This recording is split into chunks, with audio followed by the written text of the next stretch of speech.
T-Fit here with Fit Bully TV. Now we brought Jalil in because he seems to be a reptilian, and I don't know, what is the term for somebody who really likes reptiles? Reptile guru? Nah, that ain't a good one. I'm really big on Brandon and Mark. I said that didn't even go over my head. That just went to the neither here nor there. Get this, I'm about to buy a lizard. I go to PetSmart. I post I'm about to buy a lizard. This man be on my post. Man says, don't buy that lizard. I go, you sure? I'm here. I got that junkie itch. I need this lizard. Don't buy that lizard. Let me call him real quick. You need to go to Morph Mart and get the right lizard. Well, these lizards are alive. What's wrong with these lizards? Them ain't good lizards. Those are bad lizards. Man, you sure? I'm telling you. Go to Morph Mart. Get you a lizard from a breeder. The ones at the store come with problems and they come from meals. I said, oh, they got lizard meals?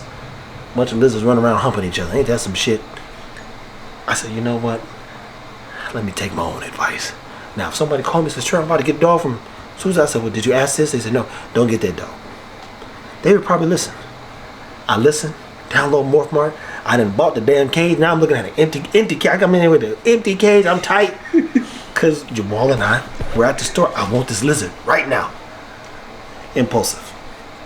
But I don't get the lizard.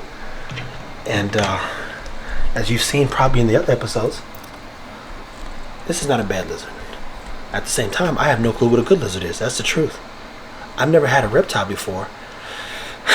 But I said, you know what? Maybe he's right. So I said, you know what? Sorry, buddy. Let me follow his lead.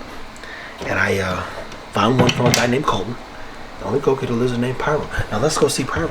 Now look, you see these lizards, right? And now let's go see a lizard. So Jalil says, man, listen, you don't want to get a lizard. You need to get it from somebody who knows what they're doing. My challenge is I don't know what I'm doing. So I said, maybe he's right. Maybe I should probably listen. So I said, you know what? I get on mobile and I go, wow, look at these lizards. These lizards is the truth. Now look at that lizard. I think he's hungry.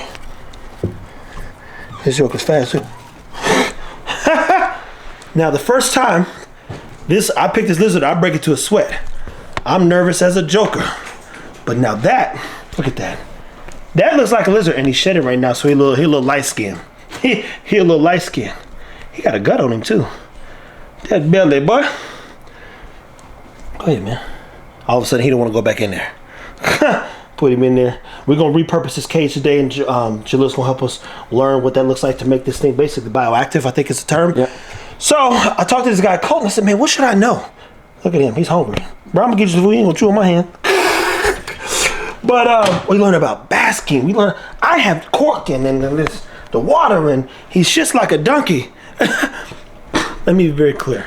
Had I went my way, I probably wouldn't have got a good lizard. So Jalil, what are some things that you would tell people to be mindful of when considering becoming a reptile person or buying a bearded dragon? Making sure that they're doing as much research as possible and not buying on impulse. Because like you said, you had an impulsive thought when you were at PetSmart. No. I thought about it here. I left to go to PetSmart. I was there, like it's happening. But yeah, man, just making sure y'all do as much research as possible before getting these animals, and then making sure you're going through a reputable breeder when getting them. Because when you go, what's something that people should know when buying a bearded dragon, though? Like as far as just anything, bro. I mean, I didn't know that they needed calcium. I didn't know about the UV lights. I didn't know what the temperature thing to be. I didn't know that I needed humidity regulations. I didn't know that the reptile food isn't the best. So they got the little pellet food. You go, that ain't it. No, that ain't These it. jokers, especially early on. One thing I'd say is to know that these guys will live for a very long time. If you take care of them. If you take care of them right. So the average time that Google or, the average pet store will tell you is about 10 years. But these guys can live up to 25 years old. So you'll have them, as long as you take care of them correctly, you'll have them for a very long time. And I'm trying to see if I can get him to about 20. He's like, hey man, what's that lizard doing, man? He's still rocking. He's still living my best life. So being that what was the first reptile you bought? My own that I kept myself was a ball python. Okay, so you went the snake route. Slithery. Dangerous. Now I will be getting a lizard, but that's what I'm dealing with right now. Snakes. Okay. And what was your concern? And why were you so concerned with me buying some lizard from the Martyrs Pets? Watch his football. You gonna crush his toe? Because they use the same supplier that Petland was using when I was there, and I know for a fact that was a mill. So they come from Reptiles by Mac, and he runs a reptile mill. Oh, and he also abuses his reptiles. Oh, now the man dropped a name. Now I'm all about name dropping if the name needs to be said.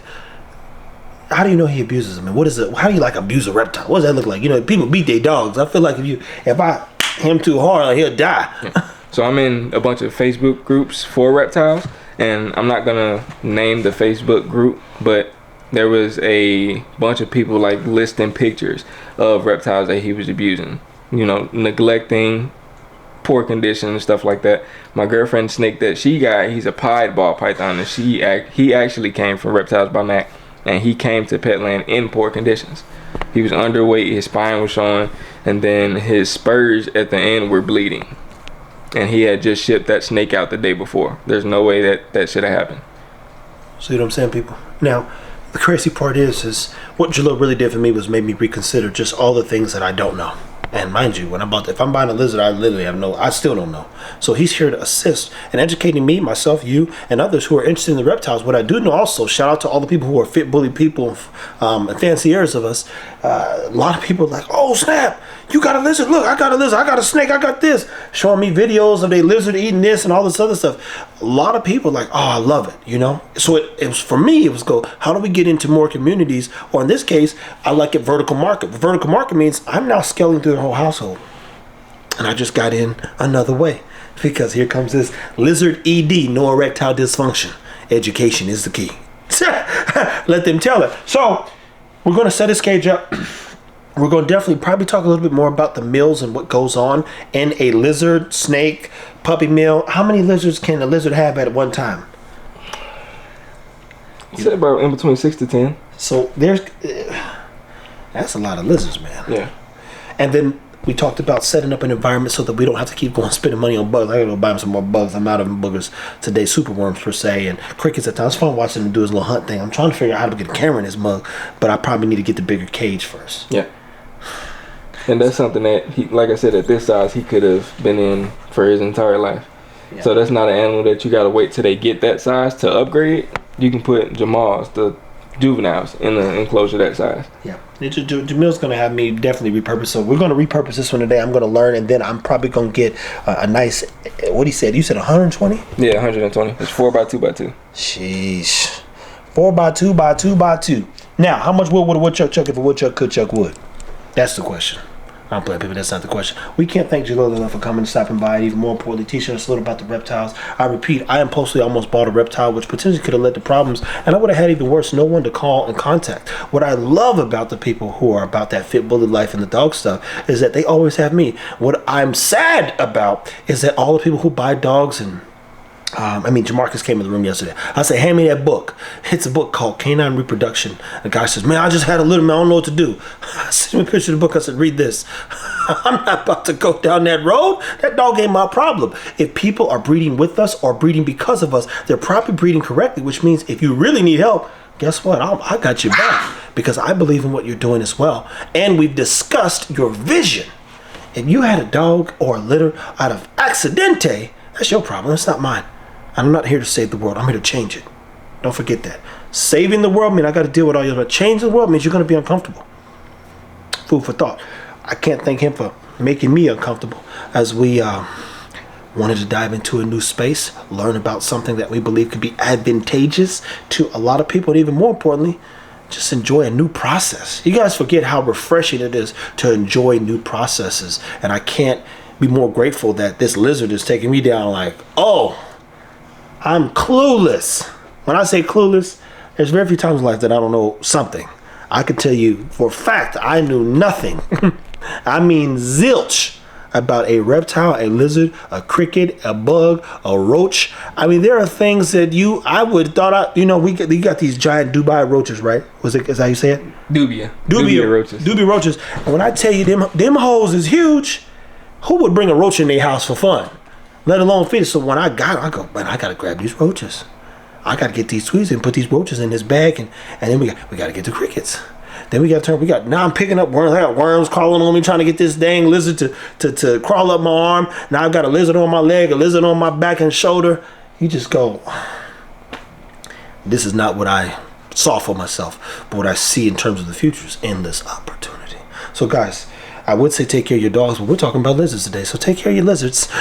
We're gonna hold about 15, 20 videos will come out of Jalil being here as we learn about substrates, feeding, hay.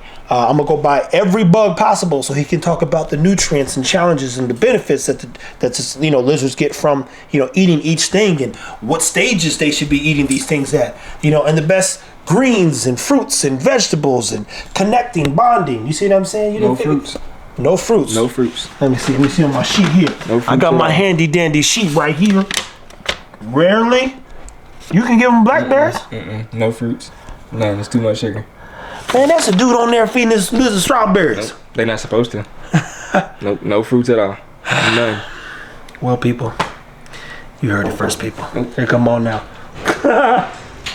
That's the bench. Look at these guys. I know. Sure. A bunch of donkeys. So anywho, people, stay tuned as always. Take care of your lizards, and we'll talk soon. Thanks, my man.